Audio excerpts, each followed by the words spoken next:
Well, hey everybody, I'm the Crockett Coon'er, and this is the Crockett Coonhound Show. And today, guys, I wanted to make a little bit of an updated video on our no crow collar. Guys, I've had something happen, and I have deduced what I think caused it, and I wanted to share it with everybody that follows me or anybody that is new. Now, I do have to admit the no crow collar worked the way I thought it would, guys. It toned down Jethro's volume, and he didn't crow as much, as many times a day.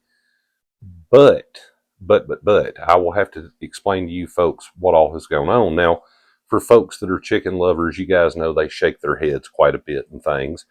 And yesterday, as luck would have it, I was outside working on a winter, cool weather, I should say, crop project. I was messing with the tiller, and guys, it came a rain before I got the old garden there tilled and put in some onions and carrots. Got some videos coming for that on the pages for you folks. But anyways, guys, bright and early this morning, the chickens, they had gotten wet. It rained on and off throughout the night. And early this morning, right before daylight, I heard Jethro crow.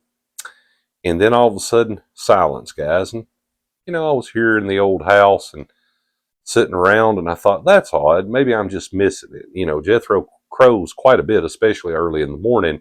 Maybe that collar's really working. It's toning the volume of it down. But I went outside, guys, to find this.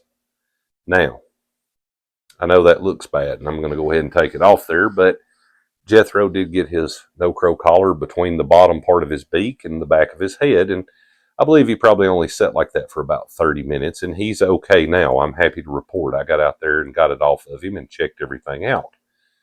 But I wanted to tell all of my followers something. Now, I'm pretty sure that I had the collar adjusted correctly, guys. I may not have. And I did mention in an earlier video about this that there are some companies that make a no crow collar that are wider, so they would be taller on a rooster's neck. And I believe I have found out why that is. I'm sure other folks have had this problem.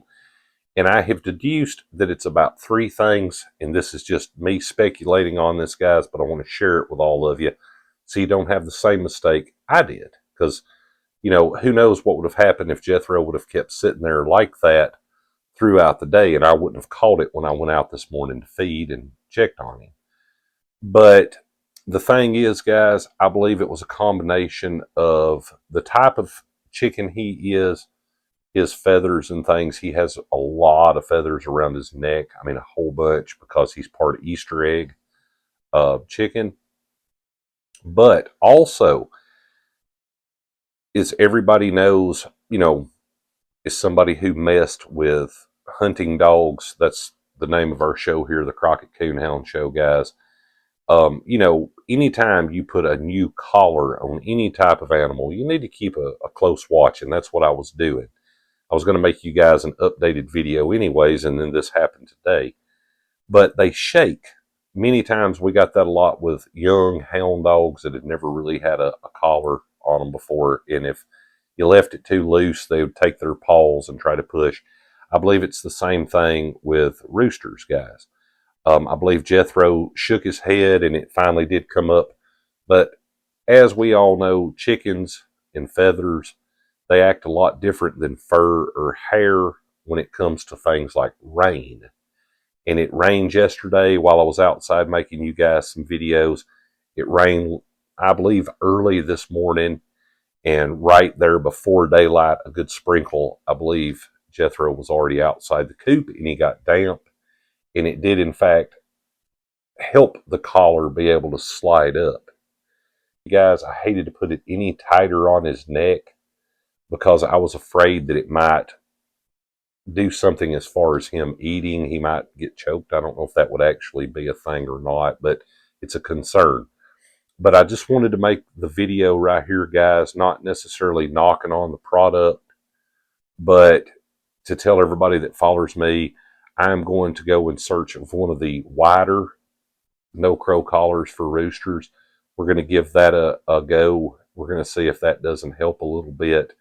But as far as the thinner ones on my particular bird, the combination of him shaking, getting damp, and things, I believed it caused it to somewhat slide up, and then he got his beak under it trying to get it off, and he sat there with it around between his beak and around the back of his head for, I'm going to call it a good 30, 45 minutes.